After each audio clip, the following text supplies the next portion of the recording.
Welcome back to PodX. This is me, Ayush, Majithia, your host. Our guest for today is Simran Mahajan. She's the founder and counseling psychologist at MyInSphere. She's done her bachelor's from New York University in psychology, and she's done a dual degree from Columbia University in her master's in psychology and education. So Simran, thank you so much for being on the podcast. Thank you so much. It's an honor to be here. So excited. So Simran, why did you divert towards taking up psychology as a career? Because it wasn't ever spoken about in at least our culture. I didn't even know you could study psychology. I didn't even know you could become a psychologist. I didn't know therapy was a thing. So when I went overseas to NYU, I actually went there to study biology. I was really interested in biology. I was really good at it. But then slowly and steadily, I started to gravitate more towards the mental health based subject. So I also did a minor in child and adolescent mental health studies. And all of it was so eye-opening because it was information that you never really have. And I was very curious why we don't learn more about emotions and more about being in the world, because we are social animals and this is our DNA is to survive in this world. So, I find that very interesting because, like you said, in India we don't really talk about it so much, and as a career it's really looked down upon that, oh, you're studying psychology. And eventually what I've seen a lot of my friends who are also studying psychology, their plans are they'll study psychology, then they're planning on getting an MBA in HR, and then they'll do some HR role or something like that. And that's the career options and the limitations in India, which I've seen. So even I was very fascinated by psychology in the 8th standard. So I did this short course online and I found it very fascinating. So it's more trying to understand how the brain works, and I think it helps in sales, I was thinking, in that form. It does. It helps you with a lot of people skills. But I think the most important thing is it helps you get in touch with yourself, right? A lot of times we're just going about our day not knowing how we're really doing, not really taking a moment to checking in with us. And I think that is so detrimental to how we show up both for ourselves and for other people. So with psychology, you get a deeper dive into, okay, what is happening with me? Am I feeling anxious right now? Okay, that's fine. What can I do about it? But the thing is, the what can I do about it doesn't really come until you're aware of what's happening. Okay, that makes sense. But you spoke about the mind and the body. I want to talk about, something which I read about, somatic therapy. Yes. Which you've done. Could you tell us what that is? Yes. So I have a specialization in somatic-EMDR. Somatic work basically is where we integrate the mind and the body, right? So traditional talk therapy, it's just about, it keeps you here, right? It's top down, right? So we intellectualize a lot, we learn a lot about the whys and the why nots. In somatic therapy, what we're doing is really allowing you to slow down, right? Again, going back to my last point, a lot of times we're not slowing down in our everyday life. So we're not really aware of what's happening in our bodies, right? And your body at very different points is going to give you very different signals. Correct. It's going to guide you. It's going to tell you what you need to stay away from. If there's anger, there's a reason it's there. But if you're not in touch with your body, you can't recognize that, right? So somatic therapy, it helps you shift the focus inwards. Soma basically means body. It helps you shift the focus inward and really see what's happening, how you're attuned to yourself, to people around you. And ultimately, it creates a lot of safety in your body, right? So it's a lot of trauma work. That's where somatic therapy or EMDR is used. But safety is a piece that is really, really important. So can you give an example of trauma work? Where exactly is it used? So let's say abuse. Okay. Right? A lot of abuse, a lot of grief, because losing someone, that's trauma too. Correct. Right? And trauma doesn't really have a definition, because something that's traumatic for me may not be traumatic for you, and vice versa. Correct. Right? So the bedrock of trauma work is acceptance, right? Is knowing and understanding the person where they are, right? If they were bullied in the 2nd grade and here they are at 40 talking about it in therapy, it is traumatic, right? Okay. Otherwise it wouldn't have stuck with them the way it has. So that's trauma work. And the main thing in trauma work is to create a sense of safety, right? So we're not trying to push down any difficult emotions that are coming up, right? If you're feeling sad or hopeless or whatever it is, we're not saying that you shouldn't be feeling that. We're saying, can you allow yourself to feel it while also feeling safety in your body? Correct. Right? So that's somatic work, and that's the work that I do, is helping people understand that two very polarizing feelings and opinions and thoughts, they can coexist. But how does it, like, okay, what do you exactly do in that? Like in the traditional therapy, you're talking about it, but you said this differs from the traditional therapy. So what is it like? Are you actually doing some exercises or something like that? What happens in this? So it can vary very differently to the kind of therapist that you go to, right? At MyInSphere, we do a little bit of everything. So somatic therapy can be performed very similarly to talk therapy, right? Where we're sitting like you and I are right now. But instead of intellectualizing what's going on, we're gonna go with a target, which is a negative, unhelpful emotion that is coming up for you in this moment. And we are just going to place it in our bodies, right? So, okay, if it's anxiety that you're feeling, where do you really feel it, right? And someone is going to take a moment to scan their body, and they're going to maybe say, okay, it shows up as tension in my shoulders. Some people have said it feels like a ball in my head. Some people say it feels like a resistance in my throat. Some people say I get sweaty hands. So just that's how we start. So that's the way I do it. But then it can be through body movement, right? A lot of times the premise is that trauma gets stuck in the body, and our body has a drive for completion, right? So all that stuck energy, it needs to be released in some way, shape or form. So it can be through that. Very simple way to do it also is just breathing, right? But not breath work as in like breathe in, breathe out, but really deep, controlled breath work, right? That's really important. So it varies. Okay, that's very interesting. I think breathing has always helped me. Like in school also we are taught this. Like I think what happened is in first grade they started teaching us this in the morning. You had to do this meditation exercise. You just sit on your desk and they play some music, and for 2 minutes you're just breathing in and out while the teacher watches you. Yeah. And that kind of helps. Initially as a kid none of us liked it. But then when you grow up you realize that okay, when you're starting your day with a calmer note, it helps a lot. Yeah, absolutely. And the thing with meditation, right? It's that you're not expected to not have the flooding of thoughts coming in, right? Like, oh, I need to do grocery shopping. You're going to think about it. But the premise of meditation is, can I be aware that thought is coming in and control my focus enough to bring it back to the present moment, right? Correct. That's the definition. I think a lot of people shy away from meditation and find it really difficult is because people have come up to me and said, well, I can't do it because I'm not going to be able to sit for even 1 minute without these thoughts coming in. And what we say is those thoughts will come in. You are human at the end of the day. You have a very healthy working brain, and these thoughts are just trying to protect you, right? They're trying to remind you of important things that you need to take care of. So can we just allow them to come and go, right, as they are, without feeling a certain negative emotion towards them, right? Correct. Can we be just stoic in the presence of these thoughts? You know, another part, given that like somatic therapy is like a newer approach, are there any like misconceptions that you want to address? Misconceptions about somatic therapy. That's a very good question. I think a lot of times people... Okay.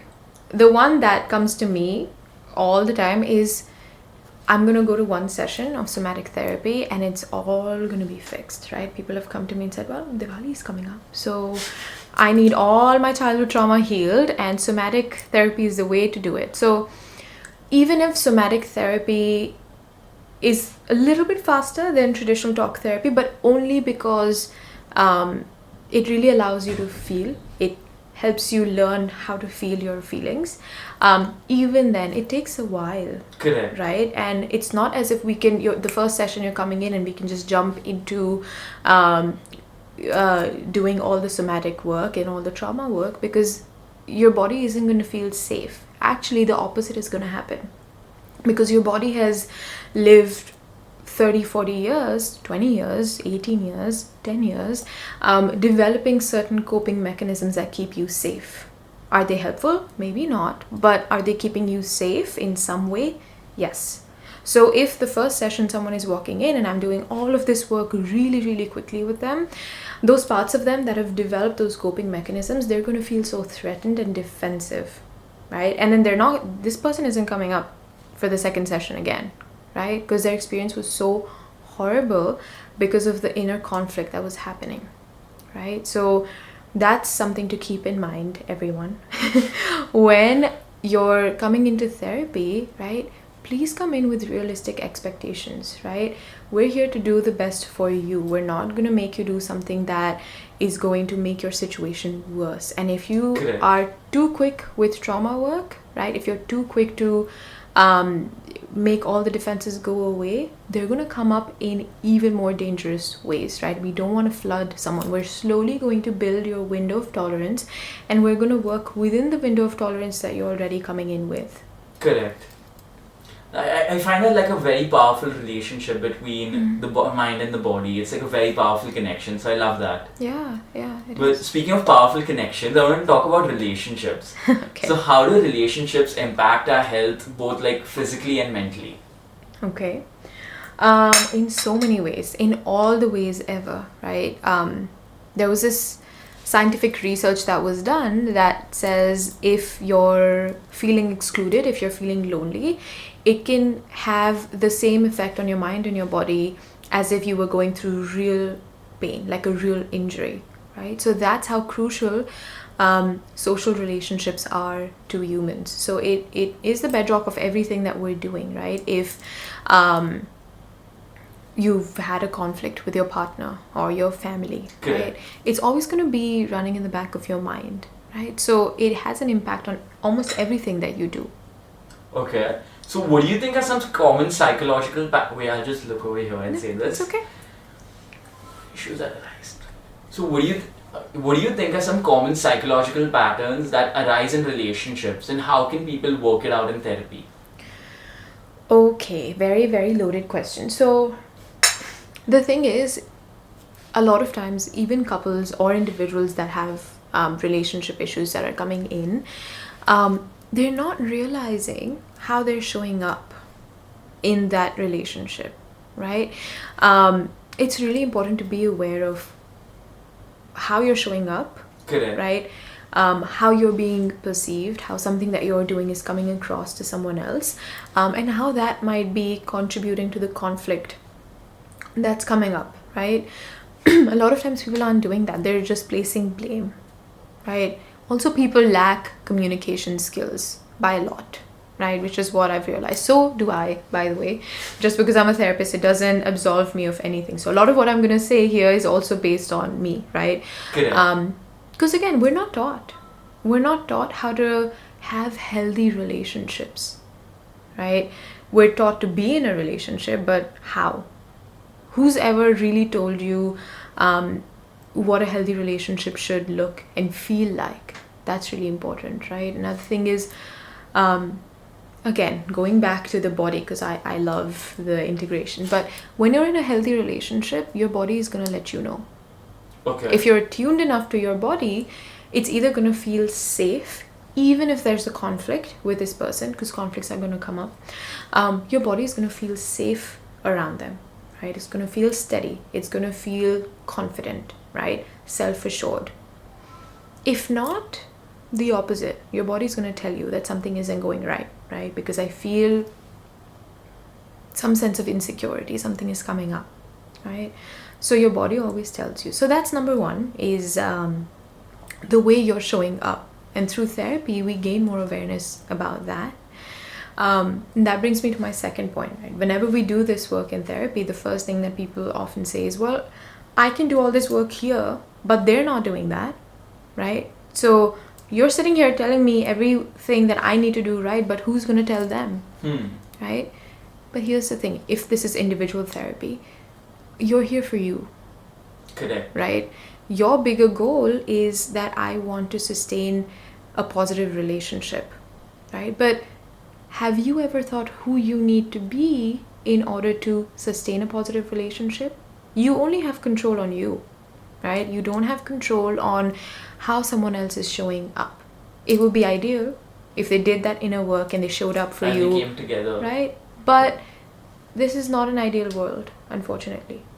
We don't live in an ideal world. So Correct. the only thing you do have control over is how you're showing up, and whether you're doing everything based off of your values and things that are going to bring you closer to your goals. So it's like there's nothing in black and white. It's like a very grey area. Yes. And you need to what's right. You need to look into what is right for you. Yes. And what is right, like what society thinks in that accordance. Yeah. And also, one last thing that I'll say about this is, since you spoke about psychological patterns before, right? The ability to sit with discomfort, that's very much lacking in all of us, right? We want to fix things and we want to fix them fast, even with relationships. Correct. Right? And if your partner didn't do this one thing correctly, we hold it against them, right? And if they're not texting us back, right, there's just so much discomfort and we're not able to sit in it, that we jump to doing something that is completely against our values, that is completely against our goals, right? Like dating in this world, right, with Gen Zs. Correct. I'm also a Gen Z, by the way, just for people that were wondering. But if you want someone to show up for you, right, if you want them to have a serious relationship with you, right, are you showing up as someone that is open and ready for that relationship? Or are you, as people like to say, playing games or playing hard to get, right? Like, I'm gonna say that I don't want anything serious just so that I don't push them away, but actually I do want something serious and I do want connection. Correct. So there's a mismatch in what you want and how you're showing up, right? Correct. Does that resonate with you? I think that it does. Yeah. I've heard this. So I want to also come up to the different types of, like, this is not in relationships, but Okay. in general, what are like the different types of attachment styles that you've seen? And like, how do you work across them? Okay. So the first one is anxious attachment style. So for example, if someone doesn't text you back, right, your first response is, well, I must have done something to push them away, or I'm not good enough, or that I'm too clingy, I'm too much, right? And there's this underlying fear that they're going to leave, right? They're going to leave. So in anxious attachment style, what happens is you try your level best that they don't leave. So you cling harder, you hold harder, you ask for reassurance even more, right?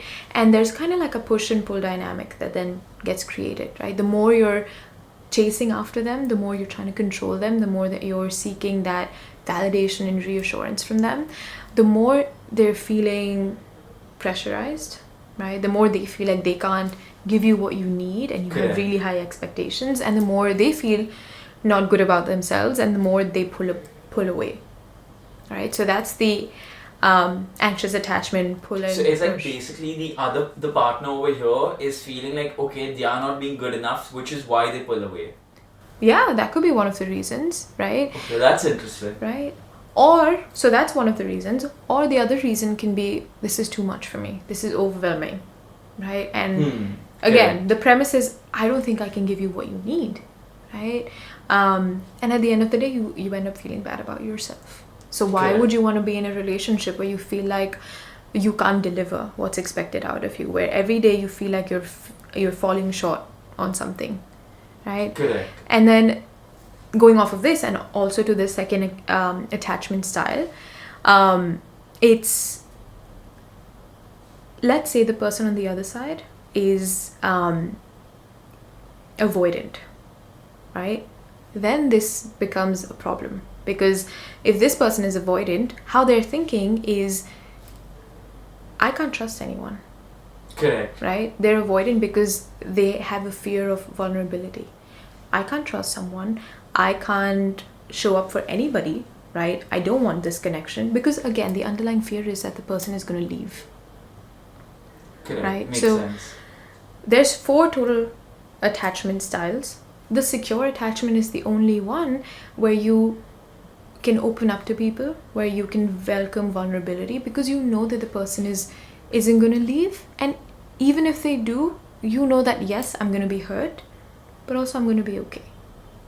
Right? I can learn from whatever happened in this relationship and I can move forward with it, and I'll find someone else, and I'll fall in love again.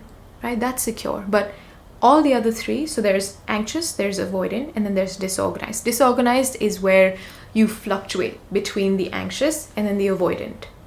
Right? In all three of these, what's happening is your underlying fear is this person is going to leave and I cannot trust them. But it just shows up differently. In the anxious style, because you have that, you cling on, right? You stick to them like Fevicol. The avoidant is when you're doing the opposite. You run away, right? The moment someone is asking you for vulnerability, so if there's an anxious partner that is getting triggered by something that the avoidant partner is doing, the anxious partner is going to want more vulnerability, more openness, and that's what triggers the avoidant partner. So then they run away, right? So then again, we have a push and pull dynamic. You're hearing this, I feel like a lot of people, a lot of my friends, a lot of even me, a lot of people in my generation, we need to like work on ourselves first before getting into relationships. Yes, that is so important. Sorry, go for it. You know, what happens is after that, without working on ourselves, all these relationships end up being in a toxic state. Yeah. And you're doing the same thing again and again, and you're getting stuck in a cycle, right? And something that I do with a lot of my clients, right, based off of this, is I ask them to make a list of everything they want in a partner, right? Not superficial stuff, but like be very, very detailed. And I've done this too myself, so I know that this works. So make a very detailed list of everything that you're looking for in a partner, right? How you're going to feel, how you're going to be with them, how are they going to be with you, very, very detailed. And then take a step back from that list, right? And now evaluate how much of that list looks or sounds like you. Okay. Right? Like if I'm wanting a partner that is going to be supportive of me in my very, very difficult times, right? Do you feel like you can be that partner? Right? Do you feel like vulnerability is coming easy to you, where you can show up for someone when they really need you to? Right? So how much of this list really looks like you? So we're not going out into the dating world with a checklist of these are the things that I want in a partner. I'm just checking off on my first date, but it's I want to become this person, right? And the hope is that I'm going to attract similar kinds of people that value similar things, right? That are very similar to what I want, because that's who I am. Correct. That makes sense. So, I want to come to how can someone like recognize and understand that they're in a toxic relationship and come out of that? Because a lot of times you'll see friends are telling each other, like, I'll tell my friend that, okay, this is not the right thing for you, or in a wrong relationship, or someone will give advice to their friends and they don't see it at that point. I think they'll see it later on, 6 months or a year later, they'll realize, oh, I was in that stage and all. So how can someone recognize that and like come out of that? Acceptance, right? Going through it. I know what it feels like to be the supportive friend that is telling their friend to get out of that toxic relationship, because you can see it so clearly from the outside, but for some reason they can't. Let me tell you, in therapies, so right now, currently, I'm working with almost 10 people that sound very similar to what you just described, right? Okay. Now, the interesting thing is they know here. They know all the reasons why they shouldn't be in this relationship, right? But there's something that is not getting bridged, right? Although they have like the intellectualized understanding of why this relationship is toxic, there's a part of them that feels safe even within that toxicity, right?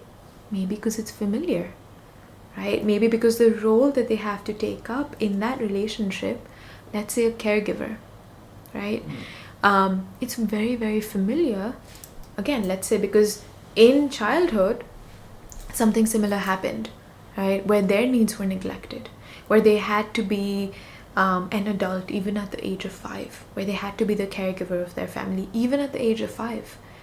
right? Or let's say that they've seen only abusive, toxic relationships. Then it starts to feel familiar, right? This is the reality that they know. Correct. Right? So it's really hard to break out of it. The way to do it is to work with the parts that are feeling safe, right? And really understand where that safety is coming from. Because it's a toxic relationship. Correct. I know. I get it. But I don't know why a part of me doesn't want to leave, because this is so familiar. And also there's a fear of, if that part didn't do the role that it was given, what else would it do? How would it keep you safe, right? If it thinks that being in a relationship is what's keeping you safe, and this therapist is coming out of nowhere and telling me to not be in this relationship, she doesn't know anything. How am I going to keep myself safe if I'm not in a relationship with someone? Right? So a lot of times it's just that. It's the need to feel connected to someone. And that need, it overpowers everything else. Right? Your self-respect, your dignity, safety, a healthy relationship, just the need to connect. Maybe because it's something that was so lacking throughout their life. And finally, they felt connected. Right? There's like this hot and cold dynamic in their relationship where sometimes it's really good and sometimes it's really bad. Right? So that's really important to recognize those parts that feel safe and maybe offer that part a different role, a different way that it can keep you safe, a different way that it can help you remain connected with people, right? So that's really important. Okay, that's really fascinating. So, I want to come to the topic of anxiety and depression. Okay. So, what are like some of the most... Okay, first of all, before coming to the methods, how do you feel like, what is depression? What exactly happens? I personally haven't gone through it, so I don't know what goes in another person's mind. Okay. So if you could tell us what happens over there. Yeah, so you have a baseline of how you're existing in the world.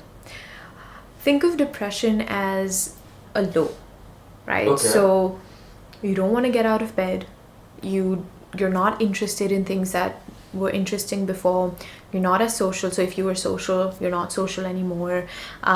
You're not able to sleep, or you're sleeping too much. You're not able to eat, or you're eating too much. In kids, it shows up completely differently. In kids, it shows up as anger and irritation, frustration. You're easily irritable, right? There's a lot of things, right? You aren't able to find the courage to get out of bed every morning. Correct. You just can't. So that's what depression looks like. But again, this is a very generic textbook symptomology of depression, right? In different people, it can show up very, very differently. A lot of times, someone can be going through that bout of depression. You don't even know because they're showing up as regular to you, right? Correct. So it looks very, very different, and it's very hard to tell, right? A lot of times people, even in adults, they're just very short-tempered all of a sudden. So if there's like a slight change from what their baseline is, you want to be hyper vigilant, right? Of what's going on. You don't want to assume that it's anxiety or depression or something. You just want to be supportive. You just want to be aware that something has changed. Okay, that's pretty interesting. So is there like any ways, like something which we can put into our daily routine, some activities which we can do to like not reach that low? Okay, that's a great question. It's going to look very different for different people. Okay. Right? So we can figure that out once we know where the depression is coming from, what has been the trigger. So once someone is aware of what their triggers are, right? Let's say I get into that state every time I hear my friend or my partner or my parent tell me that I'm not good enough. Every time I hear that, it's kind of like a switch flips, right? And I can't get out of bed, right? So the first thing is to be very, very aware of what your triggers are, right? That's a preventative measure. The second thing is to have distraction mechanisms that you can keep in place, right? So distraction is when the depression gets so bad, it's like the last resort distraction, right? I love distraction strategies, but they're not super helpful. They're very temporary relief. So I don't recommend them until someone is really at that last stage. But distraction can look like distracting with your senses, right? Fidget spinners? Fidget spinners, yes. Okay. Fidget spinners is a great one. What I also recommend my clients doing, and this is for anxiety, depression, whatever people are coming in with, is creating a safety box, right? And in your safety box, you want to target all of your senses. So you want to have something tactile that you can touch, that grounds you, that calms you down. You have something you can smell, like your favorite candle, your favorite perfume, that is very calming to you. You can have your favorite music in it, or a noise that really helps, right? You can have a picture that you can see that reminds you of a really positive, happy time. What else? Which sense did I not cover? I think I covered most of them. Yeah. So basically that's right. So this is your safety box that you use to ground you. So every time that you're feeling really emotionally dysregulated, you want to resort back to this box, and that's going to help like distract and calm you down. Now, also like really cold or really hot showers, taking a walk, talking to a friend, all of these things, they're important.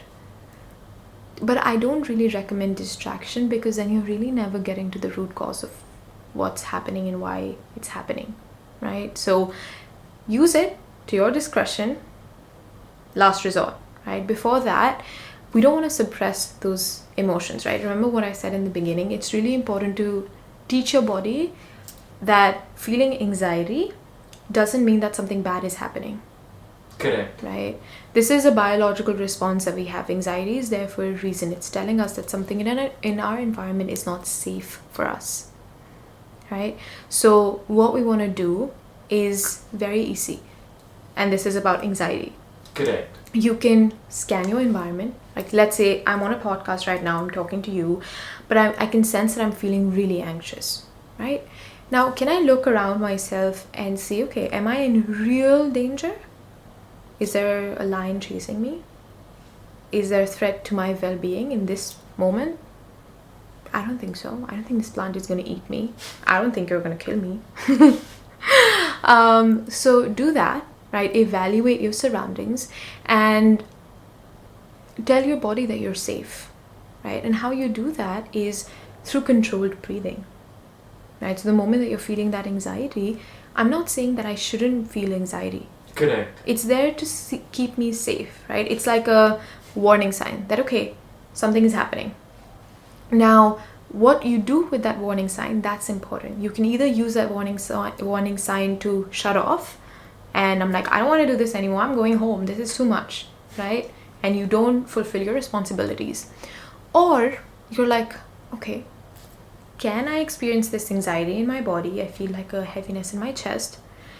And in the awareness of that, can I control my breathing, right? Because again, the first thing that goes off when there's a real threat in the environment is your breathing, right? So you're almost tricking your nervous system to understand that your body is safe, right? Because if there's a lion chasing after you, you're not going to be breathing regularly, right? You're not going to be able to be in control of your breath.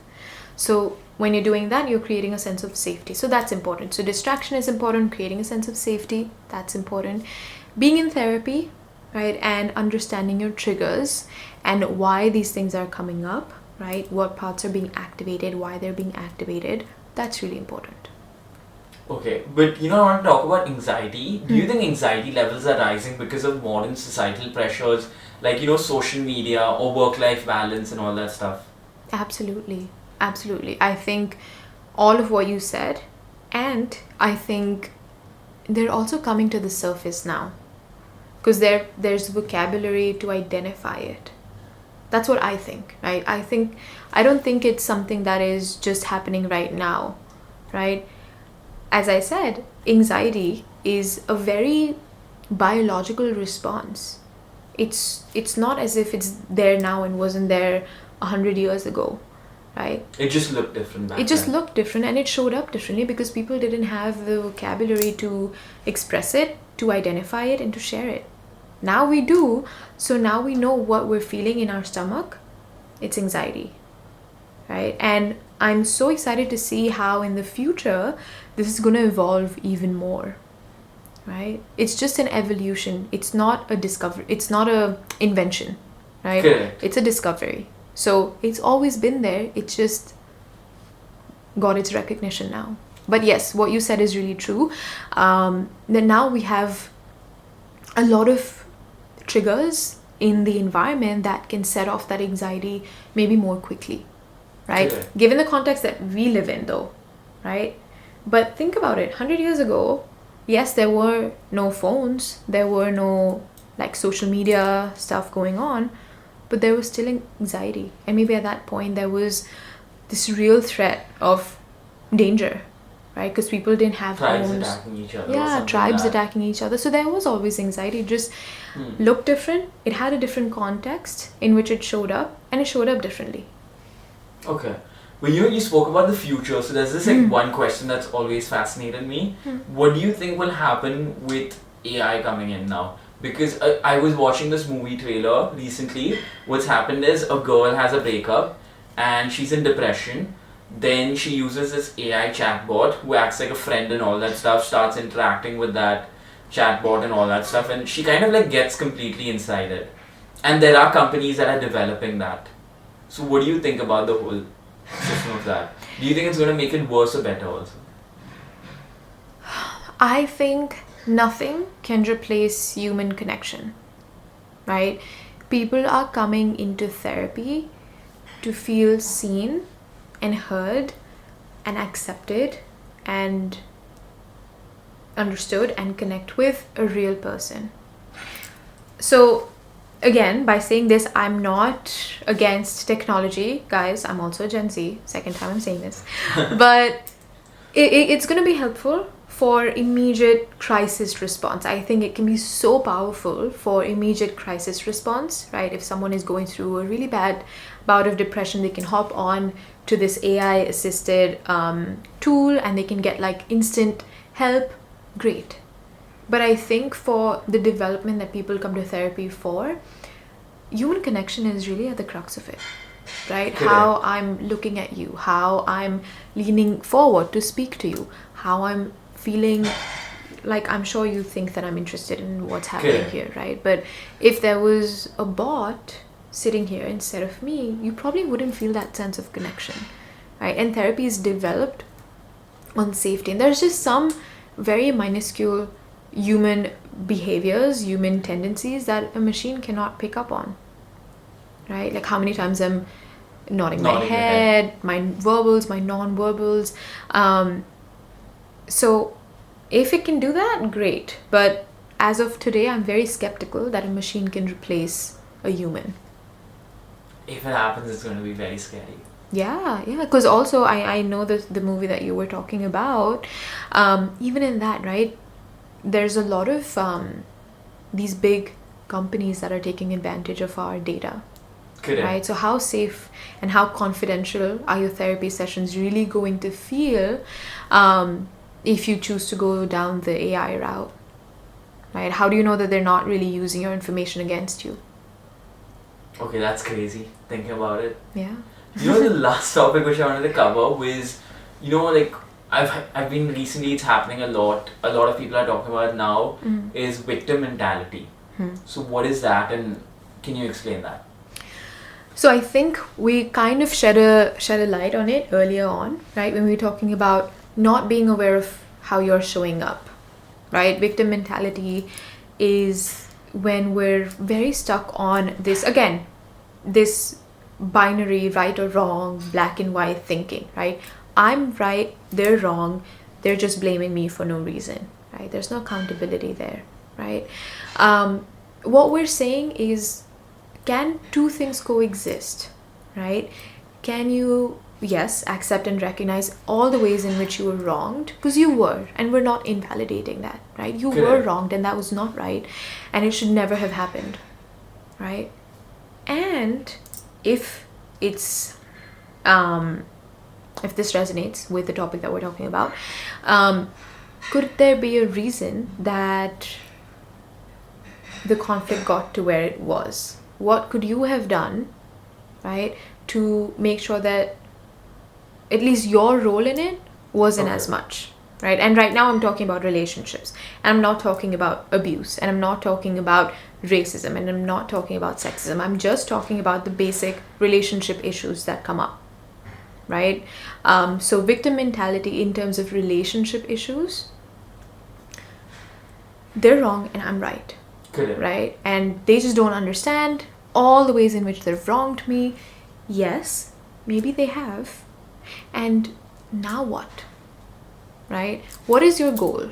Is your goal to sit here and talk about all the ways in which you were wrong? Because if it is, then 100% welcome. We can do that. We can spend 50 minutes in a session doing that. Right? But if your goal is to grow and to learn more about yourself and how you can show up better, then I think it's really important to take accountability for your role, not for the entire thing, not for everything that went wrong in the relationship, but just, are we able to become aware of us, right? Where we stand, maybe what we did that contributed to or fueled the fire even more. It's basically like, yeah, it makes sense. So it's like you're kind of, what I feel in victim mentality happens is people are like taking the passenger seat and giving the driver's seat to someone else in their life, where you're allowing all these external factors to affect you and saying there's nothing you can do when you're accepting that role of a victim mentality. Yeah, right. You're like, this is wrong, there's nothing I can do about it, and that's it. Yes, you can do that, but is that really going to take you anywhere? Right? You're in therapy for a reason. My job would be so easy if I just sat here and allowed you to become the victim. All I have to do is this. Yeah, that was wrong. But then you're not getting your money's worth, right? You didn't hire me to tell you what you already know. Correct. You hired me to tell you what you don't know. And maybe what you don't know is how you showed up and how you can be better next time. Because again, remember, this therapy session is about the person sitting in front of me. It's not about your partner, right? It would be ideal if they changed, but I don't have, and you don't have control over that. Right now, we have control over you. So it's like someone who's going through that, how do you think they can regain control of their own life? Like, what are the steps they can take? Be aware of your triggers, right?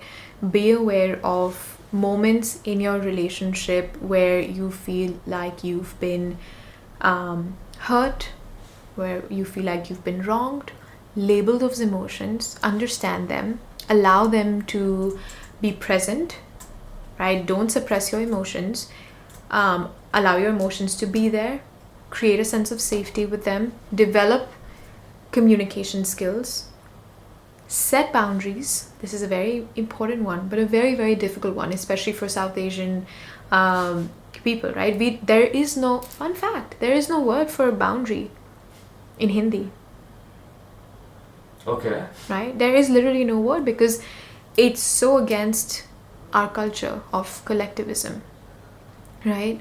So whenever I raise the idea of setting a boundary with any of my clients, they're like, what does that even mean? Like, how? I don't want to be disrespectful, right? I don't want them to think that I don't love them, right? And that's really important to unlearn, right? The fact that when you're setting a boundary, you're not saying that I don't respect you.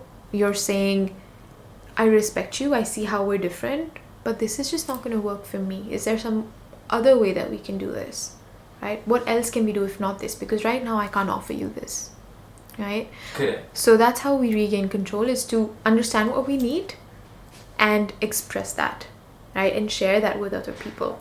One caveat to that, when I say express and share it with other people, I'm not saying have the expectation that others are going to cater to all and every need that you have at the time that you need, right? I need my best friend to show up for me right now because I just broke up with my partner. Well, maybe she has her own things going on, right? So just because you have a need, it doesn't mean it's going to be fulfilled then and there, right? So that's really important to understand, right? Yes, you can have needs. Yes, you can express them in respectful ways, but a lot of times we're doing that for us, right? A part of me needs to hear that I'm there to show up for me, right? That I'm going to set this boundary, that I'm going to express whatever my need is. Is it going to be fulfilled or not? It's not really important, right? In that moment, what's more important is I at least have one person that knows what I need, what I want, right? And it has the courage to say it. Sometimes we just need to hear ourselves, stand up for ourselves. Okay, I think that's like a really powerful message. It's amazing. So would you have any last advice for anyone who's watching or listening to this podcast? Go to therapy. But yeah, I think my advice is we all need therapy. Even your therapist is and should be, ideally, in therapy, right? Because again, there's a lot of things, even as therapists, we don't know how we're showing up. So we need a mirror. We need someone to tell us how to grow, right? A lot of times the misunderstanding is you only go to therapy when things are really, really bad, right? When you're already in that bout of depression. Yes, it can be helpful, but imagine how much more powerful it would have been if therapy was just Like a part of your normalized and a part of your everyday life, just like going to the gym, right?